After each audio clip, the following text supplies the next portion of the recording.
అందరూ ఒకసారి మీ హస్తములు ఎత్తి ప్రభుకి స్తోత్రం చెప్పండి. హల్లెలూయా. చాలా సంతోషం ఈ దినం మీతో కలిసి ప్రభువుని ఆరాధించే ధన్యతను ప్రభు నాకు ఇచ్చినందుకు నేను ప్రభువుని స్తుతిస్తున్నాను. అలాగనే ఈరోజు మీతో కలిసి దేవుణ్ణి ఆరాధించడానికి నాకు ఈ అవకాశాన్ని ఇచ్చిన దేవుణ్ణి స్తుతిస్తూ నన్ను ప్రేమతో ఆహ్వానించిన దైవజనులు పెద్దలు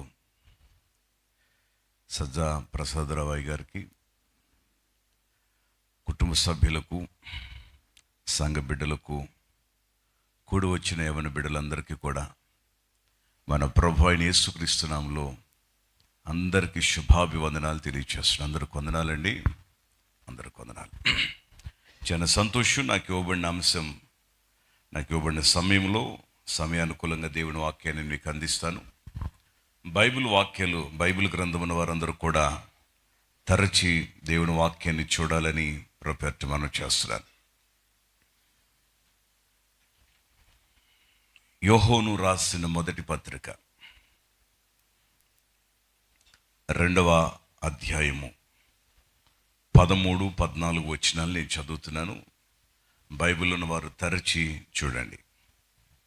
యోహోను రాసిన మొదటి పత్రిక 221వ పేజీ, క్రొత్త నిబంధన పుస్తకం. కొంతమంది కష్టపడుతున్నారు బాగా. సరే, 2వ అధ్యాయము 13-14 వచనాలు నేను చదువుతున్నాను. దానిలో కొన్ని మాటలు నేను చదువుతున్నాను, వినండి. యవనస్తులారా, మీరు దుష్టుని జయించి ఉన్నారు కనుక మీకు రాయిచున్నాను. 14వ వచనం, యవనస్తులారా, మీరు బలవంతులు, దేవుని వాక్యం యందు మీరు నిలిచి ఉన్నారు, మీరు దుష్టుని జయించున్నారు కనుక మీకు రాయిచున్నాను. చదవబడి ఈ వాక్యము ప్రభు మనందరి వినికిడిలో దీవించి ఆశీర్వదించును గాక. ఒకసారి బిగ్గరగా చెప్పండి, ఆమేన్, ఆమేన్, హల్లెలూయా. నేను ఒక్కడనే ప్రసంగికుడిని కాదు, మీరు కూడా మాట్లాడుతూ ఉండాలి. కలిసి దేవుడిని ఆరాధన చేద్దాం. దేవుణ్ణి స్తుతిస్తూ దేవుని మాటలు చాలా సుస్పష్టంగా దేవుని వాక్యం నుంచి మనం ధ్యానం చేద్దాం. చదవబడిన ఈ వాక్య భాగంలో అపోస్తలుడైన యోహోను ప్రభు అయిన యేసుక్రీస్తుకు అత్యంత ఇష్టుడైన శిష్యుడు. తన యవ్వన కాలంలో ప్రభువుని విశ్వసించి తన వృత్తిని, తన చేతి పనిని విడిచిపెట్టి తాను ప్రభువును వెంబడించిన వ్యక్తి. సంపన్న కుటుంబంలో పుట్టినవాడు, సంస్కారం కలిగినవాడు, దేవుని ఎడల బహు భక్తి శ్రద్ధలతో భయభక్తులతో ప్రభు దగ్గరికి నడిపించబడిన వ్యక్తి. ఆ క్రమంలోనే ప్రభు జబదయి కుమారుడైన యోహోను, యాకోబులను నన్ను వెంబడించమన్నప్పుడు యవ్వన కాలంలో యోహోను ప్రభువును వెంబడించారు. దేవుని వాక్యం నుంచి మనం గమనించేది ఏమిటంటే, యోహోను భక్తుడు తన ముగింపు మాటల్లో 3 విషయాలు తెలియచేశారు. ఒకటి, పిల్లలకు దేవుని మాటలు చెబుతున్నారు. 2, తండ్రులకు, తల్లిదండ్రులకు దేవుని మాటలు చెబుతున్నారు. 3, యవనస్తుల జీవితం ఏమిటో వాళ్ళు జ్ఞాపకం చేస్తున్నాడు. యవనస్తులారా, మీరు దుష్టుణ్ణి జయించి ఉన్నారు గనుక నేను మీకు రాస్తున్నాను. ఎంతమంది దుష్టుని జయించారు ఒకసారి చెప్పండి.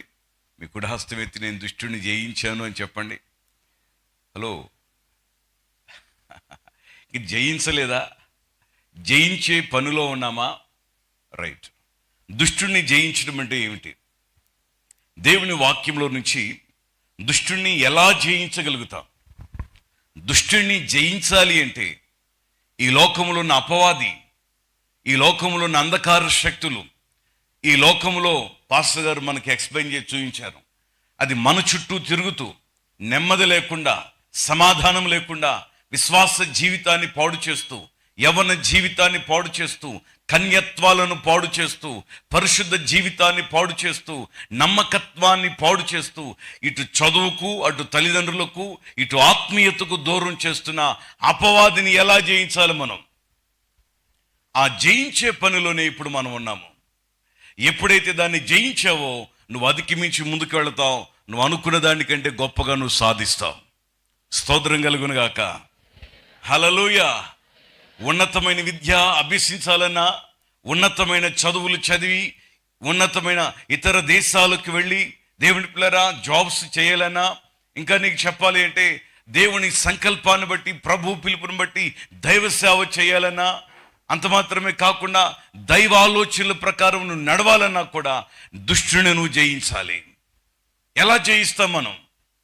దేవుని వాక్యం నుంచి భక్తుడు చెబుతూ వచ్చాడు, మీరు యవనస్తులారా మీరు దుష్టుని జయించారు. యవన కాలము చాలా ప్రాముఖ్యమైనది ఈ జీవితంలో. దేవుని పిల్లరా, యవ్వన జీవితాన్ని దేవునికి ఇస్తే నీ జీవితం అంతా కూడా మేలుకరంగా మార్చబడుతుంది. స్తోత్రం కలుగును గాక. చాలా మంది టైం వేస్ట్ చేసుకుంటూ ఉంటారు, సమయాన్ని వ్యర్థపరుచుకుంటూ ఉంటారు. ఈ జీవితం ఫ్రెండ్స్తో గడపాలి, ఈ జీవితం దేవుని పార్టీలో గడపాలి, ఈ జీవితం ఎంజాయ్మెంట్ చేయాలి. ఈ వయసు వెళ్ళిపోతే వచ్చేది కాదు, ఈ వయసు మరలా వచ్చేది కాదు, ఈ వయసు మరలా రాదు. కాబట్టి ఈ బలం, ఈ శక్తి, ఈ ఆలోచన, ఈ తలంపులు, ఈ మూమెంట్స్, ఈ ఫీలింగ్స్ మళ్ళీ మనకు రావు. కనుక ఇదే మిక్కిలి సమయం అని సాతాను ప్రేరేపిస్తూ ఉంటాడు, సాతాను పురుకొలుపుతూ ఉంటాడు. దేవుని వాక్యం సెలవిస్తుంది, యవ్వనస్తులారా మీరు దుష్టుని జయించి ఉన్నారు. స్తోత్రం కలుగును గాక. ఎంతమంది జయించలేకపోయారో ఈ రోజు ఉదయకాలం నుంచి ప్రారంభించబడిన ఈ యూత్ మీటింగ్ కంప్లీట్ అయ్యే లోపల మీరు జయించబోతున్నారు. చప్పట్లు కొట్టి ప్రభుని గణపరచండి. హల్లెలూయా. మీ జీవితాలు మార్చడానికి, మీ ఆత్మీయతను సరిచేయడానికి, మీ యవన జీవితాలను, కన్యత్వాలను పరిశుద్ధపరచడానికి ఈ విలువైన సమయాన్ని దేవుడు మీకు ఇచ్చాడు. ఈ జీవితాన్ని ప్రభు మీకు ఇస్తున్నాడు. యవనస్తులారా మీరు బలవంతులు, దేవుని వాక్యము మీ యందు నిలిచినది. దుష్టుని ఎలా జయిస్తాం? దేవుని వాక్యం మనలోనికి రావాలి. భక్తుడు అన్నాడు, నీ వాక్యం నా పాదాలకు దీపం, నా త్రోవలకు వెలుగు. నీ యవ్వన కాలంలో నీకు ఆధారమైనది ఏంటో తెలుసా? నీ జీవితానికి విలువనిచ్చేది దేవుని వాక్యం. అదే భక్తుడు అన్నాడు, నీ వాక్యం నన్ను బ్రతికిస్తుంది, బాధలలో నెమ్మదినిస్తుంది. ఈరోజు ఎంతో మంది యవనస్తులు చనిపోతున్నారు. ఎందుకని? వాళ్ళ కోరుకున్న కోరికలు నెరవేరట్లా, వాళ్ళు అనుకున్న ఆశలు దేవుళ్ళ వాళ్ళు అనుభవించటంలా. వాళ్ళు అనుకున్నది ఒకటి, జరుగుతుంది ఒకటి. దేవునికి విరోధంగా ప్రయాణం చేసినప్పుడు మన జీవితంలో ఆ మేలును చూడలేం.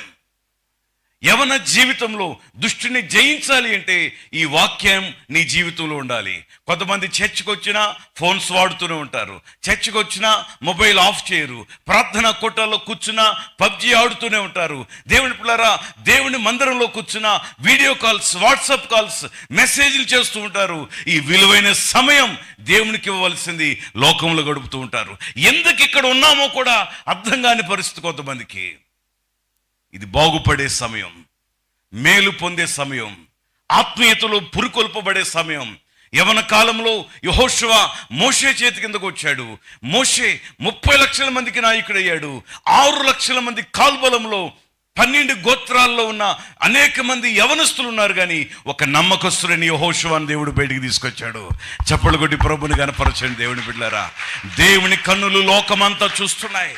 దేవుని వాక్యం ఎవరిలో ఉంది? దేవుని వాక్యం చేత ఎవరు శుద్ధి చేయబడుతున్నారు? దేవుని వాక్యం చేత ఎవరు బాగు చేయబడుతున్నారు? దేవుని వాక్యం చేత జీవితాలు కట్టబడుతున్నాయి. నువ్వు బయటికి వెళ్ళినప్పుడు దేవుని వాక్యం, లోపలికి వస్తున్నప్పుడు దేవుని వాక్యం, ఇద్దరు కూడి మాట్లాడుకుంటున్నప్పుడు దేవుని వాక్యం, నలుగురులో ఉన్నప్పుడు దేవుని వాక్యం. పెద్దలు చెబుతూ ఉంటారు, ఒంటరిగా ఉన్నప్పుడు ఏం కాపాడుకోవాలట? బాయ్ చెప్పండి, గోలుసొద్దు. ఒంటరిగా ఉన్నప్పుడు ఏం కాపాడుకోవాలి? గట్టిగా చెప్పండి బాబు. మనస్సును కాపాడుకోవాలని చెప్పండి. హలో, ఏం కాపాడుకోవాలి అంటే ఆ క్రమంలోనికి వచ్చేసేయాలి మనం. గోలు చెప్పండి. 10 మందిలో ఉన్నప్పుడు ఏం కాపాడుకోవాలి? నోటిని కాపాడుకోవాలి. ఒంటరిగా ఉన్నప్పుడు ఏం చేయాలి? మనస్సును కాపాడుకోవాలి. పాస్టర్ గారు జ్ఞాపకం చేశారు, యేసేపు ఒంటరిగా ఉన్నాడు, అన్ని అవకాశాలు వచ్చినాయి, కానీ దేవుడు చూస్తున్నాడనే భయంతో యేసేపు పారిపోయాడు. హల్లెలూయా. కొన్నిసార్లు దేవుని పిల్లరా కాలేజీకి వెళ్ళినప్పుడు, బయటికి వెళ్ళినప్పుడు, బంధువుల దగ్గరికి వెళ్ళినప్పుడు, ఫంక్షన్లకు పార్టీలకు వెళ్ళినప్పుడు కొంతమందికి హద్దు పొద్దు లేకుండా మాట్లాడతారు. వీళ్ళు దేవుని బిడ్డలు కాదా అనేది దానికి అర్థం ఉండదు అనమాట. సంఘములో ఒకలాగా, కాలేజీకి వెళ్తే ఒకలాగా, పార్టీలకు వెళ్తే ఒకలాగా విశ్వాస జీవితం పాడైపోతుంది. పాడు అయిపోకూడదని భారముతో దైవజనులు ఈ మీటింగ్ ఏర్పాటు చేశారు. టైం ఎక్కువైపోయి, మనీ ఎక్కువైపోయి, టైం ఉండి ఏం చేయాలో అర్థం కాదు. కొంతమంది జీవితాలనైనా బాగు చేస్తే యెహోషువలాగా, కాలేబుల్లాగా, దేవుని పిల్లల సమూయేలులాగా, దావీదులాగా యవ్వన కాలంలో దేవుని కోసం ఎజ్రా నెహెమ్యాలాగా వాడబడాలని చెప్పేసి దైవ సేవకుల యొక్క ఆలోచన, దేవుని సంకల్పం. స్తోత్రం కలుగునుగాక. ఎలా జయిస్తాం దుష్టుణ్ణి? అపవాది కబంధ హస్తాల నుంచి మనం బయటికి ఎలా వస్తాం? మన జీవితాలు బాగుపడాలంటే ఏమిటి? దేవుని వాక్యం. ఇది శుద్ధి చేస్తుంది, ఇది బాగు చేస్తుంది, వాక్కలహం నుంచి మనని విడిపించేస్తుంది. ఇర్మియా ప్రవక్త అంటాడు, అన్నిటికంటే ఘోరమైన వ్యాధి గలది, మోసకరమైనది ఇదే.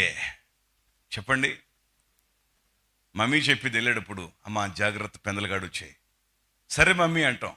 ఇంట్లో నుంచి బయటకు వచ్చిన తర్వాత ఫస్ట్ తీసేది కొంతమంది పిల్లలు, అందరూ కాదు, కొంతమంది పిల్లలు మొబైల్ తెస్తారు, చాట్ చేయడం ప్రారంభిస్తారు. నేను ఇంటికి వచ్చేసాను, బయటకు వచ్చాను ఇంట్లో నుంచి. నువ్వెక్కడ దాకా వచ్చావు? నేను ఫలానా చోటుకు వచ్చాను. మమ్మీ చెప్పిన మాట నీకు గుర్తురాదా? నేను ఒక యూత్ మీటింగ్కి వెళ్ళినప్పుడు అక్కడ ఒక చిన్న ఉపమానం చెప్పాను. ఒక తల్లి పక్షి పిల్లలకు కొన్ని మాటలు నేర్పించేది. అది ఆ మాటలు వాళ్ళకి అలవాటైపోయింది కానీ అవలంబన కాలేదు. ఒక చిలక తన పిల్లలకు కొన్ని మాటలు నేర్పించిందట. వేటగాడు వస్తాడు జాగ్రత్త, వల వేస్తాడు జాగ్రత్త, గింజలు వేస్తాడు జాగ్రత్త, వల వేస్తాడు జాగ్రత్త, పట్టుకుంటాడు. చెప్పండి 4 మాటలు. వేటగాడు వస్తాడు. తినలేదా మనం? తాగలేదా మనం? ఇంకా శక్తి మనకు రాలేదా? ఆ దేవుడికి స్తోత్రం కలుగును గాక. ఇందాక శ్రీనివాసరావు గారు చెప్పారు, ఎనర్జీ లెవెల్స్ పడిపోకూడదట, పెరుగుతూ ఉండాలట. స్తోత్రం కలుగును గాక. కనుక దేవుని వాక్యాలు చూస్తే ఏం చెప్పారు? వేటగాడు వస్తాడు, వల వేస్తాడు, గింజలు వేస్తాడు, పట్టుకుంటాడు. అమ్మ చెప్పిన మాటలు చిలక పిల్లలకు అలవాటైపోయినట్ట. వేటగాడు వస్తాడు జాగ్రత్త, వల వేస్తాడు జాగ్రత్త, పట్టుకుంటాడు జాగ్రత్త, గింజలు వేస్తాడు జాగ్రత్త, పట్టుకుంటాడు జాగ్రత్త అని. అమ్మ బయటికి ఫుడ్ తీసుకొస్తానికి వెళ్ళింది. ఈ లోపల పిల్లలు ఆ గూట్లో నుంచి బయటకు వచ్చేసినాయి. వేటగాడు రానే వచ్చాడు. ఈ మాట్లాడటం మొదలుపెట్టి, వేటగాడు వస్తాడు జాగ్రత్త, వల వేస్తాడు జాగ్రత్త, గింజలు వేస్తాడు జాగ్రత్త, పట్టుకుంటాడు. వలలోకి వెళ్ళినా కూడా ఇవే చెబుతున్నాయట మాటలు. చెట్టులో ఉన్నా అవే చెప్పినాయి, గూట్లో చెట్టులో నుంచి కిందకి దిగినా అవే చెప్పినాయి, లోపల వలలోకి వెళ్ళినా అవే చెప్తున్నాయి, లోపల బుట్టలోకి వెళ్ళిపోయిన అదే చెప్తున్నాయి. ఆ వేటగాడికి జాలేసిందంటే ఏంటి ఎట్లా చెబుతున్నాయి? వేటగాడు వస్తాడు జాగ్రత్త, వల వేస్తాడు జాగ్రత్త, గింజలు వేస్తాడు జాగ్రత్త, పట్టుకుంటాడు. మమ్మీ డాడీ చెప్పే మాటలు వినటానికి అలవాటైపోయినాయి చాలా మందికి. నేను చాలా ప్రాంతాలకు వెళుతూ ఉంటాం. ఈరోజు తల్లిదండ్రులకి షుగర్, బీపీ ఎక్కువైపోవడానికి కారణం తెలుసా?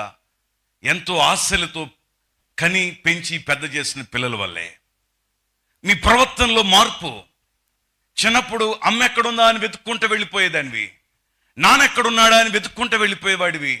అమ్మ ఒళ్ళో నాన్న ఒళ్ళో పడుకోవాలని, మమ్మీతో డాడీతో ఎక్కువ టైం గడపాలని, మమ్మీ నాకు ఇష్టమైనది వండి పెట్టని, డాడీ నాకు ఇష్టమైనది తెచ్చిపెట్టని, డాడీ ఎప్పుడు వస్తాడు జాబ్ నుంచి, మమ్మీ ఎప్పుడు వస్తుంది జాబ్ నుంచి అని వెయిట్ చేసి నిద్రపోకుండా వాళ్ళ కోసం ఎదురు చూసేవాళ్ళు. కానీ ఇప్పుడు ఏమైంది తెలుసా? మమ్మీతో పని లేదు, డాడీతో పని లేదు, ఈ మొబైల్ ఉంటే చాలు, ఈ మొబైల్ ఉంటే చాలు. ఏమిటంటే ఈ మొబైల్ గేమ్స్, చాటింగ్, అశ్లీలమైన కార్యక్రమాలు, వినోదం, వింతలు, లోకములో ఉన్న పాపమంతా తీసుకొచ్చి దీనిలో పెట్టేశాడు. చూసుకోని ఇష్టం, కావలసినంత దీంట్లోనుంది. టిఫిన్ చేద్దుగాని రా, నాకు ఇప్పుడుదో, అమ్మా భోజనం చేయవే, నేను ఇప్పుడు చేయనానా? మమ్మీ పక్కొచ్చి కూర్చుండే, మమ్మీ నాకు చికాకు ఉంది వెళ్ళిపో. కానీ మమ్మీ వెళ్ళిపోద్ది, కానీ లోపల పిండేసినటువంటిది గుండి. చిన్నప్పటి నుంచి కుడి చెయ్య ఎడమ చెయ్య తేడా లేకుండా నిన్ను కని పెంచి పెద్ద చేసి నీ బాగోగుల కోసం చెమటను రక్తంగా మార్చుకొని నీ కోసం శ్రమించిన నీ తల్లి, నీ కోసం కష్టపడిన నీ తండ్రి, వాళ్ళు ప్రేమను ఆప్యాయతను కౌగలించుకోవాలని వస్తే చేయని వెళ్ళిపోతావు. ఎవరో భక్తిహీనుడు ప్రేమ కోసం, భక్తిహీనురాలు ప్రేమ కోసం. చివరికి ఏమైపోతుంది జీవితం? యాసిడ్ దాడి. చివరికి ఏమైపోతుంది? మర్డర్లు. ఏమైపోతుంది? అత్యాచారాలు, మానభంగాలు. ఏమైపోతుంది లోకం? ఈరోజు రోషం కలిగిన దేవుడు రోషంగా మాట్లాడుతున్నాడు. యవనస్తులారా, మీరు బలవంతులు, మీరు దుష్టుని జయించారు. దేని చేత? వాక్యమనే ఖడ్గం చేత. చప్పలు కొడి ప్రభుని గర్పరచండి. ఇది రెండంచులు కలిగిన ఖడ్గం. ఇది లోకాన్ని జయించగలదు, పాపాన్ని జయించగలదు. దేవులారా, లోకంలో ఉన్న వాటన్నిటిని జయించగలదు. దేవుని వాక్యంలో వివేకం ఉంది, దేవుని వాక్యంలో వివేచన ఉంది, దేవుని వాక్యంలో పరిశుద్ధత ఉంది. పరిపూర్ణంగా మీరు దానిలోనికి వచ్చేస్తే, పరిపూర్ణంగా ప్రభుకి లోబడిపోతే, పరిపూర్ణంగా ప్రభువులో కట్టబడితే దేవుడు మీ జీవితాలను బహుగా బాగు చేస్తాడు. హల్లెలూయా. ఒకప్పుడు దేవుడి పిల్లలు చదువుకోవాలని ఆశ ఉన్నా కూడా చదువుకోవడానికి అవకాశాలు లేవు, చదివించేవాళ్ళు లేరు, ఫీజులు కట్టేవాళ్ళు లేరు, దేవుళ్ళరా అకామిడేషన్ చూసేవాళ్ళు లేరు, పట్టించుకునేవాళ్ళు లేక ఎన్ని అవస్థలు పడి చిన్న చిన్న ఉద్యోగాలు చేసుకుని కష్టపడి చదువుకుని పైకి వచ్చిన కుటుంబాలు ఎన్నో ఉన్నాయి. ఈరోజు మీకు అన్ని వసతులు వచ్చేసినాయి. కారులో తీసుకెళ్తున్నారు, కారులో తీసుకొస్తున్నారు, బండి మీద తీసుకెళ్తున్నారు, బండి మీద తీసుకొస్తున్నారు, బస్సులో వెళ్తున్నారు, బస్సులో వస్తున్నారు. మీకు ఇంత కూడా బాధ కలగట్లేదు. దేవుడు మిమ్మల్ని దీవించాడా లేదా? ప్రభు మిమ్మల్ని బ్లెస్ చేసాడా లేదా? మీకు కావాల్సిన ప్రభు ఇచ్చాడా లేదా? దేవునికి స్తోత్రం చేయలేదాం. హల్లెలూయా. ఇలా చెప్పుకుంటూ వెళితే అనేక విషయాలు ఉన్నాయి. దుష్టుని ఎలా జయిస్తాం? మీరు దుష్టుని జయించి ఉన్నారు కనుక మీకు రాయబడినది, ఈ లోకములో ఉన్న వాటినైనను ప్రేమించకుడి. దుష్టుని జయించడం అంటే ఏమిటి? ఈ లోకములో ఉన్న వాటినైనను. లోకములో ఏమున్నాయి? లోకాన్ని గురించి దేవుడు మాట్లాడుతున్నాడు. లోకంలో ఉన్న వాటిని ప్రేమించద్దు అంటున్నాడు. ఏముంది లోకములో అని మనం చూస్తే, ఎవడైనాను లోకమును ప్రేమించినట్లా తండ్రి ప్రేమ వానిలో ఉండదు. లోకములో ఉన్నదంతయు కూడా, అనగా శరీరాశ, 2 నేత్రాశ, 3 జీవడంబం. ఇవి తండ్రి వల్ల కలిగినవి కాదు, అవి లోక సంబంధమైనవి. లోకము ధనాశ గతించిపోవును గాని దేవుని చిత్తము జరిగించేవాడు నిరంతరముండును. హల్లెలూయా. నాకు ఒక ఆలోచన. బాప్తిసం తీసుకునే వాళ్ళు ఒకసారి చేయొద్దండి. ఇక్కడ నేను బాప్తిసం తీసుకున్నాను, ప్రభు యేసుక్రీస్తు సొంత రక్షణ అంగీకరించి కొంచెం పైకెత్తండి. చాలా సంతోషం. యవ్వన కాలంలో మీరు లోకాన్ని జయించి ప్రభు దగ్గరికి వచ్చారు. జయించే పనిలో కొంతమంది ఉన్నారు. త్వరలో ప్రభు మిమ్మల్ని పట్టుకోబోతున్నాడు. స్తోత్రం కలుగును గాక. ఏమిటి లోకాన్ని జయించడం? లోకములో మనం ఉన్నాం, కానీ యేసయ్య చెప్తారు, లోకము నీలో ఉండకూడదు, నువ్వు లోకంలో ఉండాలి, కానీ లోకము నీలో ఉండకూడదు. లోకము నీలో ఉండటం ఏమిటంట? శరీరాశ. చెప్పండి అందరూ. లోకంలో ఉన్న వాళ్ళందరికీ ఫీలింగ్స్ ఉంటాయి, కానీ దేవుని వాక్యం సెలవిస్తుంది ప్రతి ఒక్కరికి కూడా ఆశా నిగ్రహం కలిగిన ఆత్మ కావాలట. శరీరాశ, 2 నేత్రాశ, కళ్ళతో చూస్తారు. కొంతమంది యవన బిడ్డల జీవితాలు లేఖనాల్లో కూడా చూస్తాం, వారు చూపుతో పడిపోయిన వాళ్ళు ఉన్నారు. చెడ్డ చూపు, లోక సంబంధమైన చూపు. దేవుని వాక్యంలో చూస్తే విషపు చూపును కాపాడుకోలేక నేత్రాశ కొంతమందికి చూడాలి. చిన్నప్పుడు మా మమ్మీ మా డాడీ స్కూల్కి వెళ్ళేటప్పుడు చెప్పేవాళ్ళు, అప్పుడు ఇంత పెద్ద ఫోన్స్ కానీ ఇంట్లో టీవీస్ కానీ ఉండేవి కాదు. వాళ్ళు చెప్పేవాళ్ళు, మీరు స్కూల్కి వెళ్ళి వచ్చేటప్పుడు అక్కడక్కడ వాల్ పోస్టులు అతికించి ఉంటాయి, ఆ వాటంక చూసినా కూడా మీరు సాతానుతో స్నేహం చేసినట్టే. అవి కనిపించినప్పుడు మీరు తలకాయ దించుకుని స్తుతించుకుంటూ వచ్చేయాలని చెప్పేవాళ్ళు. హలో, వినిపిస్తుందా మీకు? సినిమా వాల్ పోస్టర్లు, ఫ్లెక్సీలు, అవి కనిపించినప్పుడు వాటంక కూడా చూడొద్దు, స్తుతించుకుంటూ వచ్చేయండి. ఒకవేళ నేను ఏదైనా చిన్నప్పుడు అల్లరి చేసి టయానికి ఇంటికి రాక ఏదైనా కొంచెం ఇబ్బందికరంగా వచ్చానంటే మమ్మీ ప్రార్థనలు ఉండేది. వచ్చేసరికి చెప్పేవాళ్ళు, నువ్వు పలానా చెట్టు ఎక్కావు, పలానా ఆట ఆడావు, పలానా పని చేసావు, దేవుడు నిన్ను శిక్షించబోతున్నాడు అనేవాళ్ళు. ఇంటికి రావాలంటే భయం. ఎందుకని? పిల్లలు నాకేం చేస్తూ ఉంటారు, ఆడతా చెప్పండి, మనం చాలా బుద్ధిమంతులా కూర్చున్నాం, ఆడతా పాడతా ఎంతో ఎంజాయ్ చేస్తూ ఉంటాం కదా. అమ్మ చెప్పిన మాటలకి మాకు భయం వేసేసి ఇక ఏమి చేయకుండా వెళ్ళటం రావటం అట్లా అలవాటైపోయింది. దేవుడు చూస్తున్నాడు, దేవుడు మాట్లాడే దేవుడు. కనుక దేవుని బిడ్డలారా, దేవుని వాక్యం నుంచి మీకు చెబుతున్నాను, నేత్రాశ అనేది జీవితాన్ని పాడు చేస్తుంది. జీవపు డంబం లోపల జీవితాలను పాడు చేసే చెడ్డ ఆలోచనలు, ఒకవేళ ప్రభు కంటే ఎక్కువగా, తల్లిదండ్రుల కంటే ఎక్కువగా నీకోసం నిరంతరం ప్రయాసపడి దైవజనుడు దైవ సేవకురాల కంటే ఎక్కువగా లోకంలో ఏదైనా ప్రేమిస్తున్నావేమో, ఈ పగటి పోటే యేసునామములో దాన్ని విడిచిపెట్టేశాయి. హల్లెలూయా. నా దగ్గర కూడా చాలా మంది పిల్లలు ఉంటారు. ఒక ఇయర్లో సమ్మర్లో పిల్లలు వచ్చారు. వాళ్ళు ఇద్దరు పిల్లలు కూర్చుని మాట్లాడుకుంటున్నారు. వాళ్ళకి ఒక 10 years అంత వయసు ఉండిద్ది. అయితే వాళ్ళిద్దరూ కూర్చుని మాట్లాడుకుంటూ కొన్ని మాటలు చెప్పుకుంటున్నారు. ఈ లోపల కొంతమంది విని, పాస్టర్ గారు పలానా వాళ్ళు ఇట్లా అనుకుంటున్నారండి అంటే వాళ్ళని పిలిచాను. నాకు తెలియదు అసలు ఆ మీనింగ్, ఆ స్పెల్లింగ్ మీనింగ్ ఏంటో కూడా నాకు తెలియదు అనమాట. తెలియకపోవడం అంటే నిరంతరం ప్రభు సేవలు ఉండటం, దైవవాక్యంలో ధ్యానంలో ఉండటం, సంఘాలకు వెళ్ళటం, స్వార్థ చెప్పుకోవటం, ఉదయం లేస్తే నైట్ పడుకునేసరికి ఎంత అవుతుందో తెలియదు. వాళ్ళిద్దరు మాట్లాడుకుంటున్నారు, నీకు జిఎఫ్ ఉన్నారా, నీకు బిఎఫ్ ఉన్నారా అనుకుంటున్నారట. హలో, వినిపిస్తుందా మీకు? నీకు జిఎఫ్ ఉన్నారా, నీకు బిఎఫ్ ఉన్నారా అని. సరే ఇట్లా మాట్లాడుకుంటూ మా మమ్మీకి చెప్పారు. మా మమ్మీ, నువ్వేమో నీ పనిలో ఉంటున్నావు, పిల్లల్నేమో ఇక్కడ ఉంచావు, వాళ్ళు చూడు ఎట్లాంటి ఆలోచనలు వచ్చారని చెప్పి. సరే వీళ్ళు అక్కడ ప్రక్కన పెట్టిన దగ్గర కొంతమంది యవనస్తులు వస్తూ ఉంటారు. ఆ యవనస్తులు అడిగారు, అరే జిఎఫ్ అంటే ఏంటి, బిఎఫ్ అంటే ఏంటి? వాళ్ళకి భయం వేసిపోతుంది. వాళ్ళు ఏం మాట్లాడటలా, తెలియదన్నా అంటున్నారు.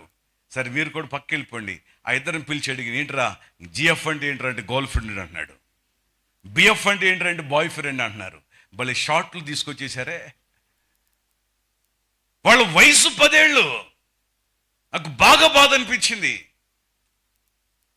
బాల్యం నుంచి నరుల హృదయములు చెడ్డవి అన్నారు దేవుని వాక్యం నుంచి. కారణం మొబైల్సే. మమ్మీ డాడీ ఏం చేస్తారు తెలుసా? వాళ్ళు బిజీలో వాళ్ళు ఉండి ఫోన్ ఇచ్చేస్తున్నారు. అయితే ఇదిగో టీవీ పెట్టి చూడరా అంటున్నారు. అయితే ఆంటీ వాళ్ళ ఇంటికి వెళ్ళి వచ్చాయి అంటున్నారు. వాళ్ళకి సంపాదన కావాలి, మీకేమో ఎంజాయ్మెంట్ కావాలి. లోకం భయంకరంగా చెడిపోతుంది దేవుని పిల్లరా. దుష్టుని జయించడం అంటే ఏమిటి? లోకాన్ని జయించాలి. లోకాన్ని ఎలా జయిస్తాం? దేవుని వాక్యం చేత జయిస్తాం. త్వరగా కొన్ని మాటలు నేను చెప్పి నాకు ఇవ్వబడిన సమయంలో ముగింపులో తీసుకువెళ్తాను. పరిశుద్ధ గ్రంథంలో నుంచి యోహాను రాసిన మొదటి పత్రిక 4వ అధ్యాయము 4వ వచనాన్ని చదువుదాం.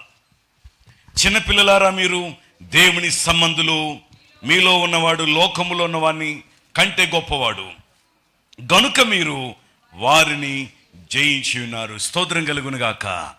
దేవుని వాక్యంలో చూస్తే లోక సంబంధులు కనుక లోకము,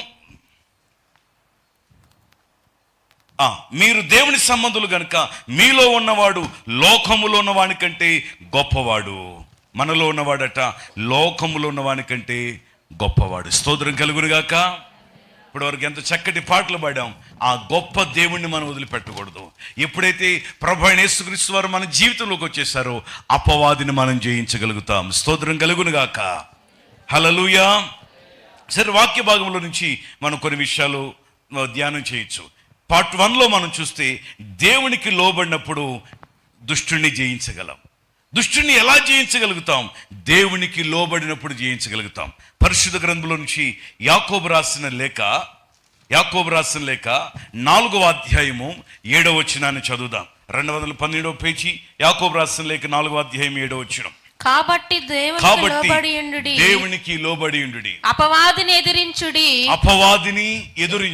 అప్పుడు వాడు మీ యొద్ద నుండి పారిపోవును. దేవుని యొద్దకు రండి, అప్పుడు ఆయన మీ యొద్దకు వచ్చును. చాలా సంతోషం అండి. దేవునికి లోబడండి. యవనస్తులారా, యవన బిడ్డలారా, మీరందరూ కూడా దుష్టుని జయించాలి అంటే మీరు దేవునికి లోబడాలి. చెప్పండి ఒకసారి, లోబడాలి. చెప్పండి ఎలా? మీ జీవితాన్ని ప్రభు దగ్గర తీసుకొచ్చేసేయాలి. దేవుని వాక్యంలో మనం చూస్తున్నాం. కాబట్టి దేవునికి లోబడి ఉండండి. అపవాది ఏం చేస్తట? అపవాదిని ఎదురించుడి, అప్పుడు వాడు మీ యొద్ద నుండి పారిపోతాడు. స్తోత్రం కలుగును గాక. స్తుతిస్తూ ఉంటే పారిపోతూ ఉంటాడు. సాతాను శక్తులు పారిపోతున్నప్పుడు, ఎప్పుడైతే చెడ్డ ఆలోచన మనకు వచ్చినాయో, చెడ్డ చూపు మనకు వచ్చిందో, విశ్వాస జీవితం పాడైపోతుంది, నీ లైఫ్ పాడైపోతుంది, నీ కెరీర్ దెబ్బతినిపోతుంది, నువ్వు చదవలేకపోతున్నావు, నువ్వు భక్తి చేయలేకపోతున్నావు, ప్రార్థించలేకపోతున్నావు అని ఒకవేళ నువ్వు అనుకుంటున్నప్పుడు వెంటనే దేవునికి లోబడిపోవాలి. హల్లెలూయా. నేను చెప్తాను, అసలు క్రైస్తవులకి కౌన్సిలింగ్ అవసరం లేదనుకుంటా నేను. కానీ కొంతమంది మెంటల్గా డిప్రెషన్లోకి వెళ్ళిపోయి కౌన్సిలింగ్కి వెళ్తున్నారు. యవ్వన బిడ్డలో దేవుని వాక్యాన్ని చదువుతున్నప్పుడు నువ్వు అనేక మంది జీవితాలను దిద్దగలవు, అనేక మంది జీవితాలను కట్టగలవు. నీలాంటి అనేక మంది యవనస్తులు పట్టి తెచ్చి దేవునికి ఇవ్వగలవు. నువ్వు దేవునికి లోబడినప్పుడట అపవాదిని జయించగలుగుతావు. స్తోత్రం కలుగునుగాక. అపవాదిని ఎదిరిస్తావు. చెడ్డ ఆలోచన నాకు అవసరంలా, ఈ నేత్రాస అవసరంలా. ఈ దేవుడి పిల్లరా, ఇప్పుడు కొన్ని పాపపు జీవితాలు ఎలా కొంతమంది క్లాస్గా చేస్తున్నారు, కొంతమంది మాస్గా చేస్తున్నారు, కొంతమంది ఏమో కనిపించేలాగా చేస్తున్నారు, కొంతమంది కనపడకోకుండా చేస్తున్నారు. పెద్దోళ్ళు అంటారు, పిల్లి పాలు తాగట నన్ను ఎవరు చూడట్లేదు. పౌలు గారు అంటాడు, ఈ లోకంలో కనబడిన సృష్టమేది కూడా అమ్మ చూడకపోయినా, నాన్న చూడకపోయినా, పాస్టర్ గారు చూడకపోయినా, ఎవ్వరు చూడకపోయినా యేసయ్య కన్నులు నేను చూస్తున్నాయి. హల్లెలూయా. నీ మీద ఫోకస్ పెట్టినాయి. నువ్వు అడుగులు అడుగేస్తున్నప్పుడు ఆయన కూడా ఆయన చూపు అడుగులు అడుగేసుకుంటూ వస్తుంది. ఎందుకు తెలుసా? నీ జీవితాన్ని బాగు చేయడానికి, నీ జీవితాన్ని వదిలే చేయడానికి. చిన్నప్పుడు నేను చాలా మందికి పుట్టినరోజు చేస్తూ ఉంటాం, అన్నప్రసన్న చేస్తూ ఉంటాం, అక్షరాభ్యాసం చేస్తూ ఉంటాం. వచ్చిరాని మాటల్లో వాళ్ళని అడుగుతాం, ఏమవుతావరా నువ్వు అని అడిగినప్పుడు నేను డాక్టర్ అవుతాను పాస్టర్ గారు అంటారు. ఏది చిన్న పిల్లోడు, 3 సంవత్సరాల పిల్లోడు, నేను లాయర్ అవుతాను అంటాడు. వాళ్ళ మమ్మీ చెప్పితో డాడీ చెప్తాడో వాళ్ళకి ఆ ఫీల్స్ వస్తూ ఉంటాయి. తర్వాత అరే డాక్టర్ అయ్యేవాడు ఇట్లాంటి పిచ్చాసాలు వేయచ్చా, లాయర్ అయ్యేవాళ్ళు ఇట్లా ఉండొచ్చా, వాళ్ళు ఎలా ఉండాలో తెలిస్తే ఇలా ఉండాలని చెప్తున్నప్పుడు వాళ్ళ జీవితాలు మార్చుకుంటారు. చిన్నప్పుడేమో కోరికలు చాలా పెద్దగా ఉంటాయి, పెద్ద అయినాకేమో కోరికలు చాలా చిన్నగా. హలో, ఎక్కడికి వెళ్ళిపోయింది మీ ఆలోచన? ఎక్కడికి వెళ్ళినా ఎక్కడికి వచ్చేసేయాలి మనం. ప్రతి పాపం మన ఆలోచింపచేసిద్ది, ప్రతి తప్పు మన జీవితాన్ని దిద్దేసిద్ది, ప్రతి తప్పు మన జీవితాన్ని సరిచేసిద్ది. ఎందుకు? ఈ వాక్యంలో మనం దుష్టుని జయించాలి. ఎలా జయిస్తున్నాం? అపవాదిని జయించినప్పుడు వాడు నీ యొద్ద నుండి పారిపోతాడు. హల్లెలూయా. నువ్వు ఒక ప్రవక్తవైపోతావు, నువ్వు ఒక అపోస్తలుడిగా దేవుడు చేస్తాడు, నేను ఒక ఎవాంజలిస్ట్గా దేవుడు వాడుకుంటాడు, నువ్వు ఒక ఇంజనీర్ అయిపోతావు, డాక్టర్ అయిపోతావు. దేవుని సేవను, దేవుని పిల్లరా, నీ భుజాల మీద పెట్టుకుని పరుగులు తీస్తూ వెళ్ళిపోతావు. స్తోత్రం కలుగునుగాక. హల్లెలూయా. ప్రభు నన్ను పిలిచినప్పుడు చిన్న సంఘాన్ని ప్రభు నాకు ఇచ్చాడు. మమ్మీ డాడీ సేవ చేసేవాళ్ళు. ఈరోజు చాలా మంది దైవ సేవకులు ఇచ్చారు. 35 బ్రాంచీలు చేసేసిన ప్రభు ఇచ్చాడు. కొన్ని వేల మంది విశ్వాసులు ఇచ్చారు, కొన్ని వేల మంది యూత్ని ఇచ్చారు. దేవుళ్ళరా, ప్రాణం అంటే ప్రాణం ఇచ్చేలాగా ఉంటారు యూత్ అంతా కూడా. ఎందుకో తెలుసు? కారణం దేవునికి లోబడిపోయారు. ఇక్కడ చాలా మంది యవనస్తులు దేవుని పరిచర్యలు లీనమైపోయారు, పాటల్లో ఆరాధన లీనమైపోయారు. దైవజనులంటే ప్రేమ మక్కువ ఎందుకు వచ్చింది తెలుసా? దేవునికి లోబడిపోవటమే. చప్పుడు కొట్టడం ఒకసారి బిగ్గరగా ప్రభుని స్తుతించండి. అప్పుడు వాడు మీ యొద్ద నుండి పారిపోతాడు. దేవునికి లోబడాలి. దేవునికి లోబడిపోతే మన జీవితం పాడైపోతుంది. సెకండ్ సెక్షన్లో నేను మీకు చెప్తున్నాను, సెకండ్ పార్ట్ చదవండి బైబిల్లో నుంచి. దేవునికి లోబడి ఏమిటి? ఎఫెసీయులకు రాసిన లేఖ 4వ అధ్యాయము 26వ వచనాన్ని చదువుదాం. ఎఫెసీ పత్రిక 4:26. కోపపడుడు గాని పాపము చేయకుడి. ఒక్కసారి ఇక్కడ ఆగు, కంటిన్యూషన్ చేయదు. గాని కోపపడుడు గాని పాపము చేయకుడి. కోపం లేని వాళ్ళు ఒకసారి చేయొద్దండి. హలో యవనస్తులారా, ఒకసారి. నేను మీ ఏజ్ నుంచి వచ్చినోడే, నాకు చాలా కోపం ఉండేది, కానీ దేవుడు నా కోపాన్ని తీశాడు. నేను అనుకునేవాడిని చిన్నప్పుడు, యమహా మీద యమా స్పీడ్కి యమలోకానికి వెళ్ళాలనేవాడిని. హలో, యమహా మీద యమా స్పీడ్గా యమలోకానికి వెళ్ళి బండి దోలతామంటే అదేనేవాడిని. కానీ 1-1.5 సంవత్సరాల్లోపే దేవునితో సహవాసం ఉండి నా జీవితం టీనేజ్లో దేవుడిలారా అలా ఇలా అప్ అండ్ డౌన్స్ అవుతున్నప్పుడు దేవుడు ఒకే ఒక దెబ్బ కొట్టాడు, నా జీవితాన్ని బాగు చేశాడంతే. నువ్వు యమలోకానికి వెళ్ళకూడదు, పరలోకానికి వెళ్ళాలి, నీతో పాటు 10 మందిని తీసుకురావాలని ప్రభు నాకు ఈ పని అప్పచెప్పాడు.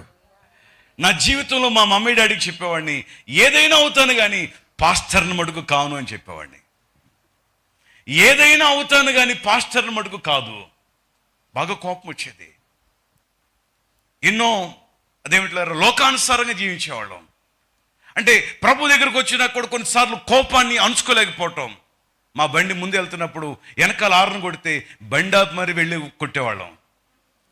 ఆర్టీసీ డ్రైవర్ అని కూడా చూసుకోకుండా జాబ్లో ఉన్నారు, కొడితే ఏమైందో కూడా తెలియదు.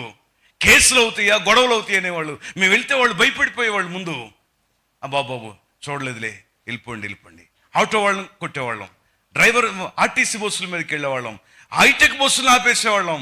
దేవుడి పిల్లల కోపం. ఈరోజు దాన్ని తగ్గించుకోబట్టే ఎంతగా దేవుడు హెచ్చించాడు. ప్రభుకి స్తోత్రం చెప్పండి. ప్రతిదానికి కంట్రోల్ ఉండాలి. బీపీ అందరికి ఉండిద్ది, అది హై బీపీ అయితే ఏమైద్ది? షుగర్ అందరికి ఉండిద్ది, అది హై అయితే ఏమైద్ది? డ్యామేజ్ అయిపోతాయి లోపల ఉన్న ఆర్గన్స్ మొత్తం. కోపం సహజంగా మనకుంటుంది. చిన్నప్పటి నుంచి దేవుడి పిల్లరా మీ ఫ్యామిలీస్లో వాళ్ళ జీన్స్ని బట్టి కొంతమంది పొలిటీషియన్స్ ఉంటారు, కొంతమంది దేవుడి పిల్లరా కోపిస్టులు పాపిస్టులు అంటారు చూడండి. తల్లిదండ్రులను బట్టి కొంతమంది జీన్స్ని బట్టి వచ్చేస్తూ ఉంటాయి. కోపము దేవుడి కోపపడుకుడి. చదవము ఇప్పుడు. కోపపడుడి గాని పాపము చేయకుడి. సూర్యుడు అస్తమించు వరకు మీ కోపము నిలిచి ఉండకూడదు. స్తోత్రం కలుగును గాక. కోపపడుడు గాని పాపము చేయకుడి. ఏం చేయలేడు? కోపపడండి గాని పాపం చేయకుడి. ఉదయకాలం మీ కోపం వస్తే, సూర్యుడు ఉదయించినప్పుడు కోపం వస్తే, సూర్యుడు అస్తమించే లోపల మీ కోపం ఏమైపోవాలి? ఇది బిగ్గరగా చెప్పండి. కోపం ఈవినింగ్ కల్లా మార్నింగ్ కోపం వస్తే ఈవినింగ్ కల్లా ఏమైపోవాలి? పొద్దున్నే కాలేజీకి వెళ్ళేటప్పుడు మమ్మీ డాడీ మీద విసుకొని కసుకొని వెళ్ళేవనుకో, ఈవినింగ్ వచ్చేసరికి ఏమవ్వాలి? హలో, కొంతమంది అలిగి అన్నం కూడా తినరు. కొంతమంది ఆడపిల్లలు ఎట్లా ఉంటారు, వారం రోజులు కూడా ఫుడ్ తీసుకొని ఉంటారట.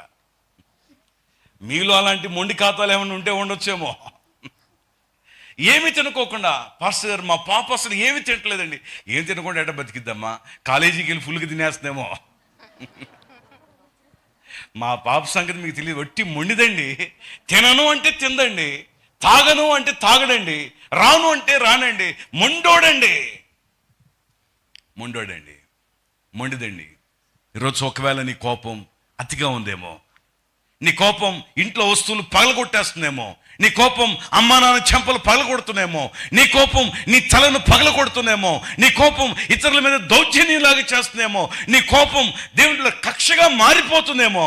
లేదు, ఉదయం నీ కోపం వస్తే దేవుని బిడ్డ సాయంకాలానికి నీ కోపం తగ్గిపోవాలి. స్తోత్రం చెప్పండి. భక్తి చేయాలన్నా, ఫ్రెండ్షిప్ చేయాలన్నా, మమ్మీ డాడీతో కలిసి ఉండాలన్నా, ఇది యేసు నామములో మీలో ఉన్న కోపాన్ని దేవుడు సరిచేయునుగాక. హల్లెలూయా. కంటిన్యూషన్ చేద్దాం. అపవాదికి చోటియకుడి. దొంగిలివాడు అపవాదికి చోటియకుడి. దొంగిలివాడు ఇక మీదట దొంగిలేక అక్కరగలవానికి పంచిపెట్టుటకు వీలు కలుగు నిమిత్తము తన చేతులతో మంచి పని చేయుచు కష్టపడవలెను. వినువారికి మేలు కలుగునట్లు అవసరమును బట్టి మీరందరూ అభివృద్ధికరమైన అనుకూల వచనమే పలుకుడు గాని దుర్భాష ఏదైనను మీ నోట రానియకుడి. హల్లెలూయా.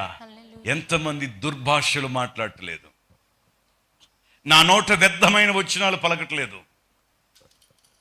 దేవుని బిడ్డగా, దైవ బిడ్డగా, క్రీస్తు బిడ్డగా, దేవుని కుమారుడిగా, దేవుని కుమార్తెగా ఎంతమంది చాలా స్పష్టంగా మంచి విలువైన పదాలతో కూడిన మాటలు మాట్లాడుతున్నారు. ఒకసారి ఒక మాట అడుగుతాను. చర్చ్లో మీ భాష ఎలా ఉంటుంది? ఇంటి దగ్గర మీ భాష ఎలా ఉంటుంది? కాలేజీకి వెళ్ళినప్పుడు మీ భాష ఎలా ఉంటుంది? 3 ఒకలాగానే ఉంటాయి అన్న వాళ్ళు చేయెత్తి స్తోత్రం చెప్పండి. దేవుడు మిమ్మల్ని దీవించును గాక. తమ పాపమును కప్పుకొనక ఒప్పుకొనవాడు దీవించబడతాడు. అతిక్రమాలు దాచిపెట్టువాడు వర్ధిల్లడు. ఎస్, అందుకని ఈ జయించే పనిలో మనం ఉన్నాం. మనం అందరం శుద్ధీకరించబడితే ఇక్కడికి రావాల్సిన పనేం లేదు. శుద్ధి చేయబడ్డానికి ఇక్కడికి వచ్చాం, బాగుపడ్డానికి ఇక్కడికి వచ్చాం, మేలు చూడడానికి ఇక్కడికి వచ్చాం, నెమ్మది చూడడానికి ఇక్కడికి వచ్చాం. నీ నోట వచ్చే ప్రతి మాట కూడా దుర్భాషలు నీ నోట రానికూడదు. అవసరమైన క్షేమాభివృద్ధికరమైన అనుకూల వచనమే నీ నోట రావాలట. స్తోత్రం కలుగును గాక. అబ్బా, ఎవరు పిల్లలు రా వీళ్ళు, వీళ్ళ కన్న తల్లిదండ్రులు ఎవరో కానీ గొప్ప భాగ్యవంతులు అనాలి. హలో, ఎంతకాలం ఉంటారు మమ్మీ డాడీ దగ్గర మీరు? మా ఉంటే ఒక 2 లేకపోతే 3 లేకపోతే 5 ఏళ్ళు. తర్వాత ఈయన అంత కోపంగా చూస్తున్నారు. తర్వాత ఎక్కడికి వెళ్ళాలి? వెళ్ళిపోవాలి. దైవ చిత్తాన్ని బట్టి ప్రభు ఎక్కడికి నడిపిస్తే అక్కడికి వెళ్ళాలి. దేవుడి సంకల్పాన్ని బట్టి వెళ్ళిపోవాలి. ఈరోజు దైవజనుడిగా నేను మీకు చెప్పేది ఏంటంటే, ఆ అమ్మగారింట్లో ఉన్న అనుకూల వచ్చినమే మాట్లాడాలి. అత్తగారింట్లో ఉన్న, మా చర్చిలో ఒక ఆవిడికి యవన కాలంలో వివాహమైంది. ఈలోపు ఆ వివాహం అయిపోయిన తర్వాత కొంచెం అక్కడికి వెళ్ళాక డిస్టర్బెన్స్ వచ్చేసినాయి. అత్తగారితో మాట్లాడి ఫోన్ పెట్టేసింది, కానీ ఆ ఫోన్ కట్ అవ్వలేదు. ఈ లోపల వాళ్ళ అమ్మ వచ్చింది, చూసుకో ఏం మాట్లాడింది. అత్తగారు మొత్తం రికార్డ్ చేసింది. ఏం మాట్లాడలేదు. ఈవిడ చూస్తే గంటం బావుసేపు ఫోన్ రికార్డింగ్లో ఉంది. ఈవిడ చెమటలు పెట్టిపోయినాయి. మా అత్త అసలు మామూలుది కాదు, వచ్చినాక ఏం చేస్తుందో మా ఆయన అని చెప్పి ఆవిడ ఏమనలేదు. పాప బాగున్నావా అని ఇప్పుడులాగా మాట్లాడింది. కొడుకు మొత్తం పంపించేసింది. ప్రార్థనా పొర్రాలు అన్నావు కదరా మీ ఆవిడి. ఏ పొర్రాలు? బాగా పాటలు పాడిద్ది అన్నావు కదరా, బాగా బైబిల్ చదువుతుంది అన్నావు కదరా, డైలీ మమ్మీ నీకోసం కూడా ప్రార్థన చేస్తుంది మా మిస్సెస్ అన్నావు కదరా. ఇదే నా ప్రార్థన?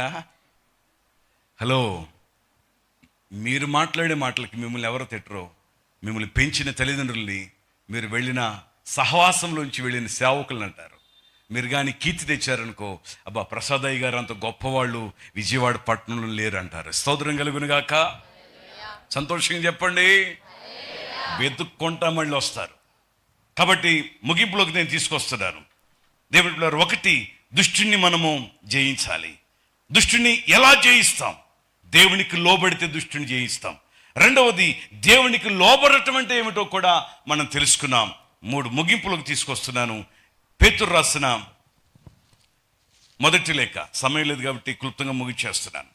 5వ అధ్యాయము 8-9 వచనాలు చదువుదాం. నిబ్బరమైన బుద్ధి గలవారై మెలకువగా ఉండండి. మీ విరోధి అయిన అపవాది గర్జించు సింహము వలె ఎవరిని మృంగుదుమా అని వెదుకుచూ తిరుగుచున్నాడు. ఎస్, మీ విరోధి అయిన అపవాది వెదుకుచూ తిరుగుచున్నాడు. నిబ్బరమైన బుద్ధి. ఏ బుద్ధి వచ్చేసేయాలి మనకు? చెప్పండి ఒకసారి గట్టిగా, ఇంకా గట్టిగా చెప్పాలా? నిబ్బరమైన బుద్ధి కావాలి మనకి. స్థిరమైన మనస్సు. లోక సంబంధమైన జీవితం మనకు ఉండకూడదు. శరీర సంబంధమైన ఆలోచనలు మనకు ఉండకూడదు. దేవుని వాక్యంతో శుద్ధీకరించబడాలి. స్థిరమైన మనస్సు మనకుండి నిబ్బరమైన బుద్ధి కలిగి మెలకువగా ఉండుడి. ఎలా ఉండాలంటే మనం చెప్పడం ఈ కాలంలో ఎలా ఉండాలి? ఇప్పుడు ఈ వయసులోనే అపవాదికి మనం కావాలి.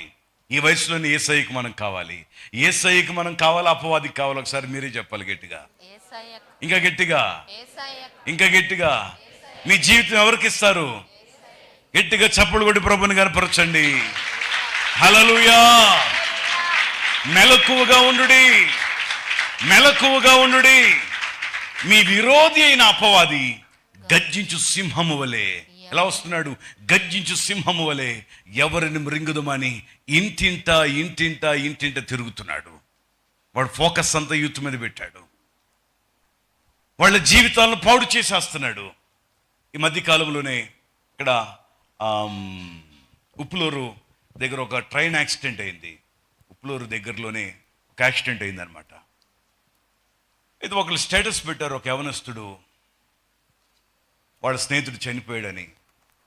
ఎలా చనిపోయాడురా ఏంటని నేను అడిగితే, ఏం లేదన్నా ఒక అమ్మాయిని లవ్ చేశాడట, అమ్మాయికి ఫోన్ చేస్తే తీయట్లేదట, అందుకని వీడియో తీస్తే, ఇదిగో నువ్వు నాకు ఫోన్ తీయలేదు కదా, ఇదిగో నేను ట్రైన్కి ఎదురుగా ఉన్నాను, ఇదిగో నీకోసమే నేను చనిపోతున్నానని చెప్పేసి ఆ వీడియోలో చెప్పాడట. నేను పలానా అమ్మాయి కోసం నేను చనిపోతున్నాను, మమ్మీ డాడీ క్షమించునని. 16 ముక్కలైంది బాడీ. నా ఫోన్లో ఉన్నాయి ఫొటోస్. ఈ ముందు వస్తే ఆలోచన వస్తే మన తమ్ముడు వాళ్ళకి ఇచ్చేవాడిని, మీకు చూపించేవాడు. 16 ముక్కలైనాయి. ఆ 16 ముక్కలు తీసుకువెళ్ళడానికి 50,000 కట్టారట డిపార్ట్మెంట్కి. అసలు ఇది మాంసం ముక్కల్లాగా కూడా లేవన్నమాట. అవన్నీ తీసుకుని ఇంత మూటలు తీసుకెళ్ళి తల్లిదండ్రులు వాటిని పట్టుకుని ఏడ్చుకుని తీసుకెళ్ళి సమాధి చేశారు. యవనస్తుడి జీవితం ఎందుకు పాడైపోయింది తెలుసా? దేవునికి లోబడలేకపోవటాన్ని బట్టి.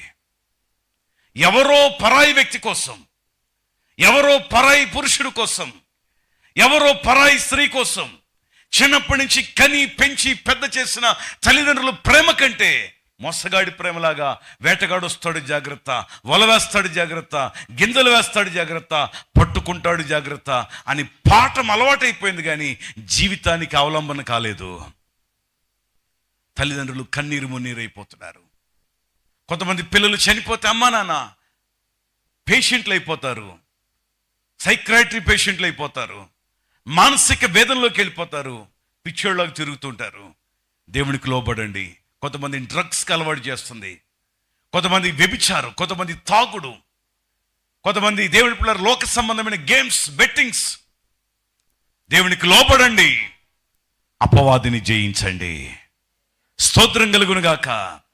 వాడు ఇంటింటి తిరుగుతున్నాడు, ఎవరికి ఏ బ్యాడ్ హ్యాబిట్స్ అలవాటు చేయాలని చెప్పేసి. బుద్ధిమంతులే స్మోకింగ్, ఆ తర్వాత నుంచి గంజాయి, ఆ తర్వాత నుంచి డ్రగ్స్, ఆ తర్వాత నుంచి గేమ్స్, ఆ తర్వాత నుంచి బెట్టింగ్స్, ఆ తర్వాత నుంచి.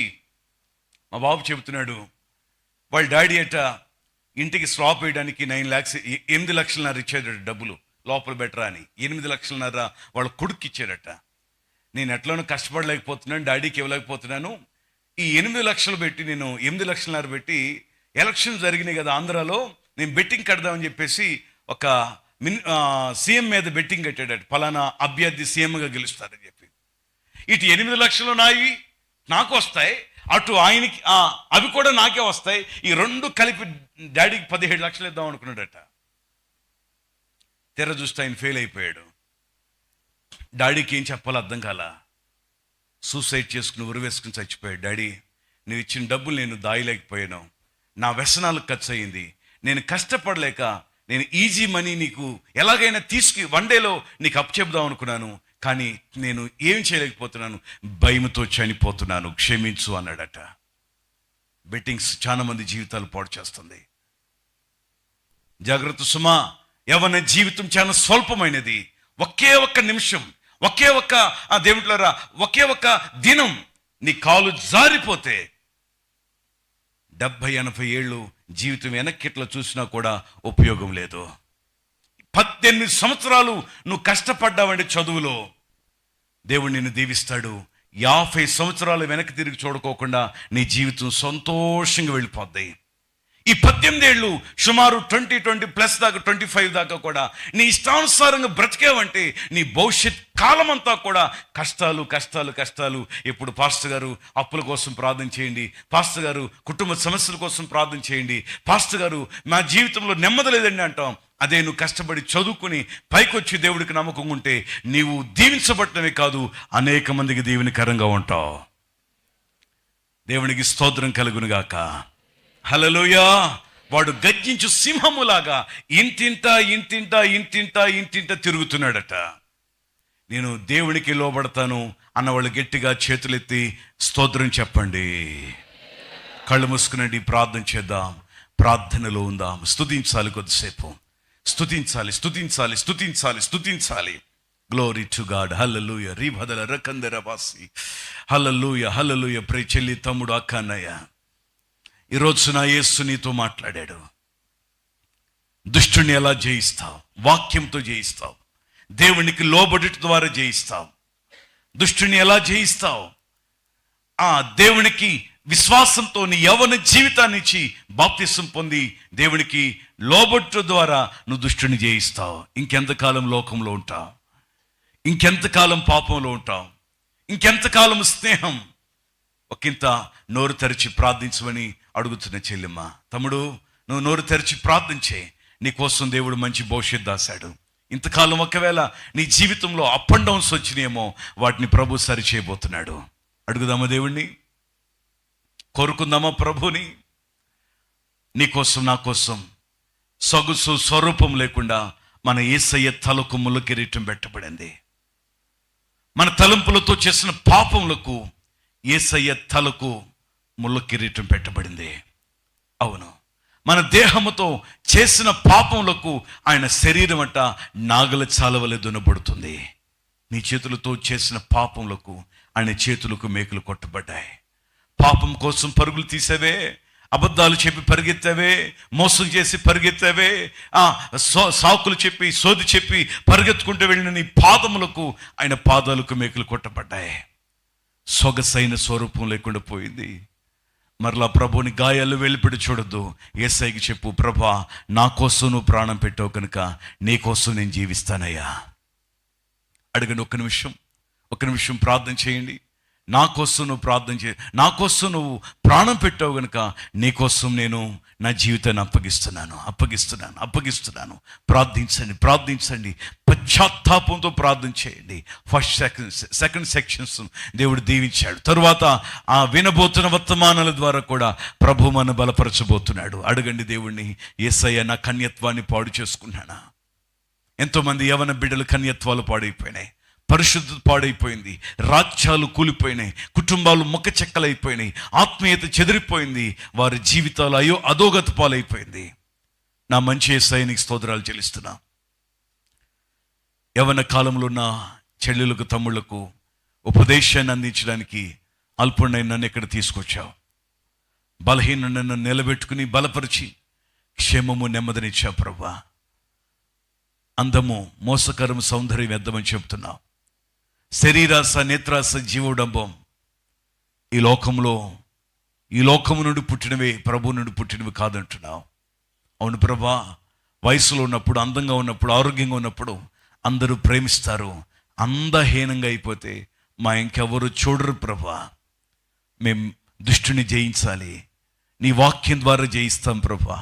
ఒక తీర్మానంతో దేవా ఈ దినం నీ బిడ్డలు ప్రార్థన చేస్తున్నారు. ప్రతి తమ్ముడిని, ప్రతి చెల్లిని నువ్వు దీవించమని ప్రార్థన చేస్తున్నా.